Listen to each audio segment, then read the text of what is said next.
Brought to you by Agilus Diagnostics. Health test की बात आती है तो मैं भरोसा करता हूँ India largest diagnostics company Agilus Diagnostics. खुद को टेस्ट करते रहो। नमस्कार, आप देख रहे हैं बिस्तक का खास शो। बाजार में हाल फिलहाल में बहुत ही जबरदस्त बिकवाली देखने को मिली और निवेशकों के मन में हो गई टेंशन कि अब बाजार पे क्या करना चाहिए। क्या ये बिकवाली अभी और बढ़ेगी या फिर निचले स्तरों से आएगी रिकवरी? और आपके पोर्टफोलियो में अगर ड्रॉडाउन हैं तो आपको क्या करना चाहिए? म्यूचुअल फंड में अगर इन्वेस्टमेंट कर रहे हैं तो क्या करना चाहिए? इन तमाम मुद्दों पर बात करने के लिए हमारे साथ मीता शेट्टी जी जुड़ी हैं, fund manager Tata asset management से। मीता जी नमस्कार, स्वागत है आपका बिस्तक पे। नमस्कार रजत जी, थैंक यू सो मच हमें ये अपॉर्चुनिटी देने के लिए। हम जैसे मैंने अभी इंट्रोडक्शन में कहा कि मार्केट में तो बहुत ही जबरदस्त तरीके से बिकवाली हुई थी, लेकिन अब निचले स्तरों पे क्या आपको लगता है कि यहाँ से एक आइडल टाइम है जहां पर सिस्टमैटिकली निवेश करना फायदेमंद होगा? What is your market outlook? अगर मार्केट को देखें तो करीब 1-1.5 महीने पहले हमारी वैल्यूएशन 23-24 टाइम पीई रेशियो के बीच में थी। करेक्शन के बाद हम करीब 20 पी के आसपास आ गए, 20 टाइम्स पी रेशियो जिसको हम बोल सकते हैं 1 ईयर फॉरवर्ड। तो अब हमारा ऐसा व्यू बैठ रहा है कि जब हम ये वैल्यूएशन देखते हैं तो ऐसा नहीं है कि हमें बहुत कंफर्ट अभी भी आ रहा है। हमारा ऐसा मानना है कि अगर हम 6 से 8 महीने करेक्शन देखें, थोड़ा टाइम करेक्शन देखें रादर, कि एक ही लेवल के आसपास मार्केट एक रेंज में रहेगा, तब वैल्यूएशन जाके काफी एक अट्रैक्टिव लेवल पे आ जाएंगे। और हमारे लिए वो लेवल आना जरूरी है जिसके लिए कि एक नेक्स्ट सेट ऑफ रैली हम एक्सपेक्ट कर सकते हैं। वो बहुत ही नियर टर्म का व्यू जो मैं आपको बता रही हूँ, बट अगर मैं एक स्टेप बैक लूँ और मैं 3 से 5 साल का व्यू लूँ, तो हमें अभी भी लगता है कि इंडियन मार्केट्स में काफी एक अपॉर्चुनिटी है इन्वेस्टर्स के लिए। और बिल्कुल वो स्टैगर्ड तरीके से इन्वेस्टमेंट शुरू कर सकते हैं या कंटिन्यू रख सकते हैं जो उनके अभी चल रहे हैं।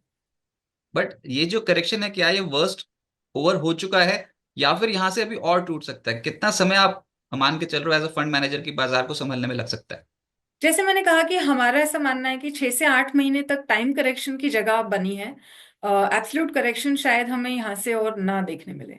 पर इसी बीच लॉन्ग टर्म इन्वेस्टर्स को क्या करना चाहिए जो म्यूचुअल फंड्स में एसआईपी लगाकर बैठे हैं? एक तो आप ये बताएं, जो टाटा म्यूचुअल फंड में अभी तक के इनफ्लोज हैं वो कैसे हैं, और क्या इस करेक्शन में आपको कुछ भी फर्क दिखा है? क्या इनफ्लोज अभी भी इंटैक्ट हैं? नहीं, हमारे एंड पे हमें बहुत फर्क नहीं दिखा है। और रादर मैं ये बोलूंगी कि जैसे मैंने कहा कि 3 से 5 साल के व्यू के लिए हमें मार्केट्स में अभी भी ऐसा लगता है कि इंडिया ग्रोथ स्टोरी और जो नंबर्स हमें पैन आउट होते हुए दिख रहे हैं, उसके हिसाब से लॉन्ग टर्म इन्वेस्टर्स डेफिनेटली बने रहें इन्वेस्टेड। और जो अपनी एसआईपीज हैं वो कंटिन्यू रख सकते हैं। यही हमारा व्यू बैठ रहा है। और मैं देख रहा हूँ वहां पर इनोवेशन लिखा हुआ है आपके बैकग्राउंड पे, तो that means a new NFO. Tata ने एक नया एनएफओ लॉन्च किया है, टाटा इनोवेशन फंड। ये किस तरीके का फंड है मैम, क्या ऑब्जेक्टिव है?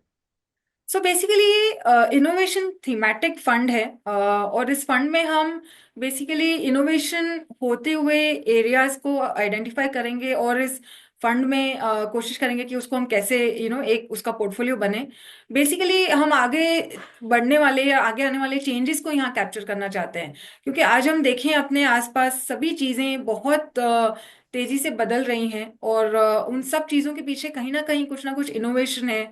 कोई भी हम प्रोडक्ट की आज बात करें या हम सर्विसेज की बात करें, यहाँ तक कि बिजनेस मॉडल्स भी बहुत सारा इनोवेशन देख रहे हैं, अपने आप को बदल रहे हैं विद चेंज। तो ये फंड एक ऐसा फंड होगा जहाँ पे ये सारे चेंजेस को हम आइडेंटिफाई करेंगे अक्रॉस कंपनीज।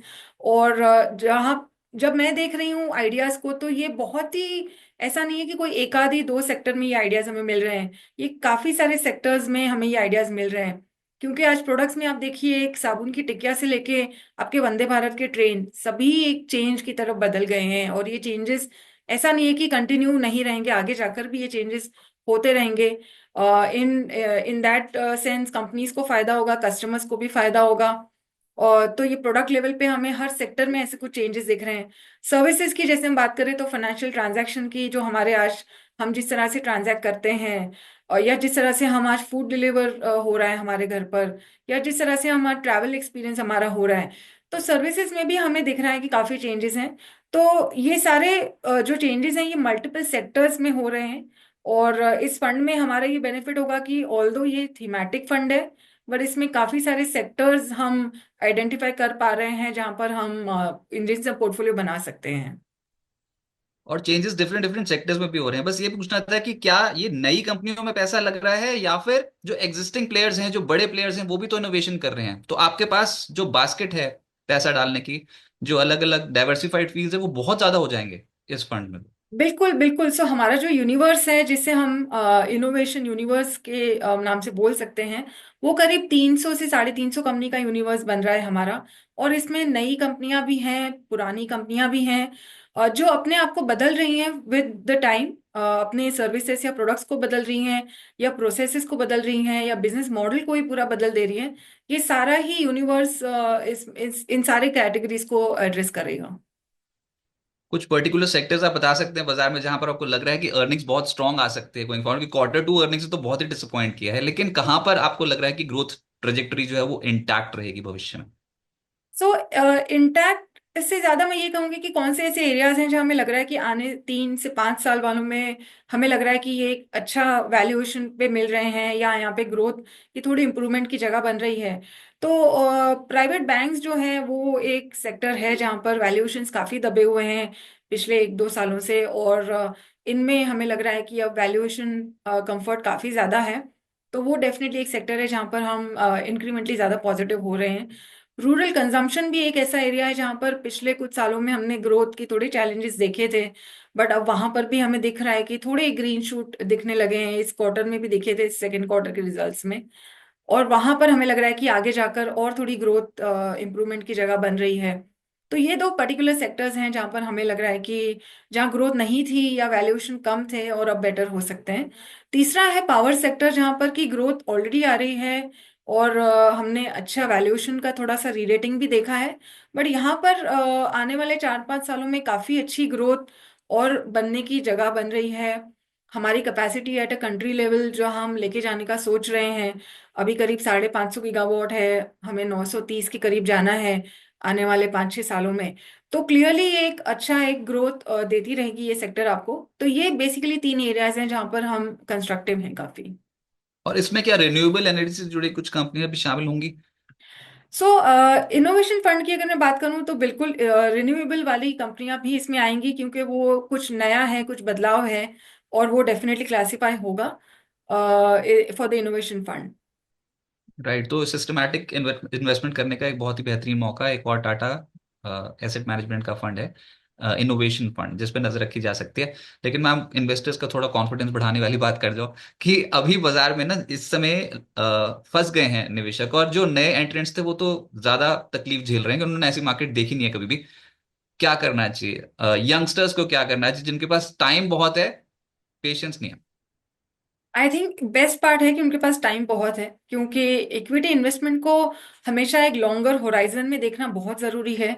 क्योंकि साइकिल्स हमेशा आएंगे, मार्केट्स वॉलेटाइल होंगे बीच बीच में, बट आपका अगर होराइजन लॉन्ग आप रखेंगे तो आपको ये वोलेटिलिटी में भी बेनिफिट ही होगा। अगर आप स्टैगर्ड तरीके से मार्केट्स में इन्वेस्ट करते रहे हैं तो ये वोलेटिलिटी आपको हेल्प ही करती है कहीं ना कहीं over the longer period of time. तो मेरा यही मैसेज होगा सब इन्वेस्टर्स के लिए, स्पेशली द यंगर वंस जिनके पास टाइम ज्यादा है, होराइजन ज्यादा है। डेफिनेटली आप इन्वेस्टेड रहिए और स्टैगर्ड तरीके से इन्वेस्टमेंट करते रहिए। And equity market, specially Indian equity market, एक अच्छा अपॉर्चुनिटी देगी आपको, एंड दे रही है rather over the next coming years. And बहुत नेगेटिव न्यूज फ्लो देख लिया आने वाले समय के लिए, पॉजिटिव ट्रिगर आप समझते हैं आरबीआई पॉलिसी को? क्या कुछ इस बार रेट कट की एक्सपेक्टेशन है दिसंबर में? सो आई थिंक वो बहुत नियर टर्म हो जाएगा, rather I would look at longer term, that यहाँ से 3 से 5 साल में, या इवन 10 साल की अगर हम बात करें, तो इंडिया के लिए क्या क्या चीजें पॉजिटिव हैं। क्लियरली जो हमारी जीडीपी ग्रोथ है वो बहुत ही स्ट्रांग है versus our peers and emerging peers बोल लें या ग्लोबल पीयर्स बोल लें। हमारी जो आज फिजिकल की जो डिसिप्लिन है वो भी एक वन ऑफ द स्ट्रॉन्गेस्ट आप मान के चल सकते हैं। हमारी इंटरनल जो ग्रोथ चल रही है वो तो चल ही रही है in terms of infra capex and all, but जो ये एक्सटर्नल से भी एक बेनिफिट आ रहा है, जो मैन्युफैक्चरिंग में हम देख रहे हैं कि काफी बाहर की कंपनियां आज इंडिया में आकर अपना सेटअप करना चाह रही हैं, या हम भी पीएलआई की तरह बेनिफिट्स देकर उनको अट्रैक्ट कर रहे हैं। तो ये एक एडिशनल, एक बहुत बड़ा लिवर है इंडिया के लिए आने वाले कई सालों के लिए, जो एक ग्रोथ को डेफिनेटली कंटिन्यू पाथ पे रखेगा। तो ये सारे पॉजिटिव्स हैं जो ज्यादा लॉन्ग टर्म है, नियर टर्म को ना देखते हुए। क्योंकि नियर टर्म में हो सकता है कि दिसंबर में रेट कट हो या शायद मार्च में हो, बट उसको हम टाइम करना always, you can't time it, and I think that instead of doing that, look at the broader picture and long term के लिए इन्वेस्टेड रहिए। ये इवेंट्स होंगे, समटाइम्स ये इवेंट्स पॉजिटिव प्ले आउट होंगे, समटाइम्स नेगेटिव प्ले आउट होंगे, but I just said that volatility will always help if you are invested for a longer time and if you are staggering your investments. बहुत शुक्रिया ma'am आपका हमारे साथ जुड़ने के लिए और बिस्तक को अपना कीमती समय देने के लिए बहुत बहुत शुक्रिया। Thank you. Thank you so much. Thank you.